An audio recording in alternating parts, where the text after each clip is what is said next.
So, if you've been paying attention to the news last week, you would have come across this topic.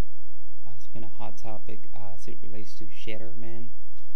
Cheddar Man is a skeleton that was unearthed in 1903, if I recall, and it's been dated to 10,000 years ago, and it has had its DNA sequence, and it's notorious because it's the most complete skeleton that we have from the Metholithic people of Great Britain. Unfortunately, a lot of misinformation has been spread about Cheddar Man, and this is not uncommon. So you can see right here, it's been heavily politicized.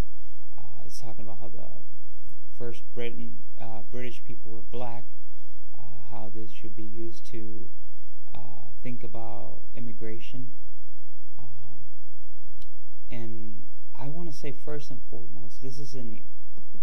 Back in 2015, when they first sequenced the DNA of a 7,000-year-old man from La Braña in Spain, it turns out it did not have the two most common markers that nowadays Europeans have, and they are thought to be related to skin pigmentation in Europeans. Just to give you an idea of what I mean by the misinformation is, here if you read, it says a 7,000-year-old man whose bones were left behind in a Spanish cave had the dark skin of an African and the blue eyes of a Scandinavian. The average person that reads that doesn't know anything about genetics will think that 7,000-year-old people that lived in what is nowadays the Iberian Peninsula were a mixture of African and Scandinavians, when nothing could be farther from the truth. The thing is, well, first, one thing to keep in mind is, before we get into all this, is humans, Homo sapiens, are 99.9% similar.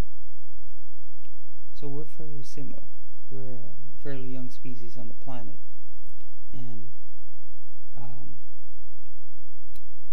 but within that 0.1% that is different lies a lot of mutations. If you look at the average length of the genome, it's 6,000 megabases. So 6,000 times 10 to the 6 million bases. It's a very lengthy genome. So a 0.1% difference amounts to 12 million positions in your DNA that have had mutations, and that on average every person can have a different profile, different allele in those places. Now, having said that, skin color and other phenotype characteristics are but a small subset of the human diversity and the mutations accumulated.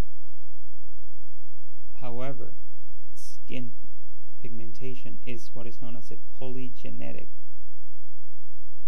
trait. That means it's controlled by more than one gene. The two genes are mentioned in a lot of these articles, and they are the main topic to conclude that these people were dark skin are only account for about 36% of the pigmentation difference between the lightest skin shades and the darkest skin shades, and this was obtained from a study performed on people from Cape Verde in Africa. Join me in the second part of this video, where we will discuss the reasons as to why we cannot say with certainty the skin pigmentation of Cheddar Man. We cannot make a conclusion right now if we're only basing on those two genes.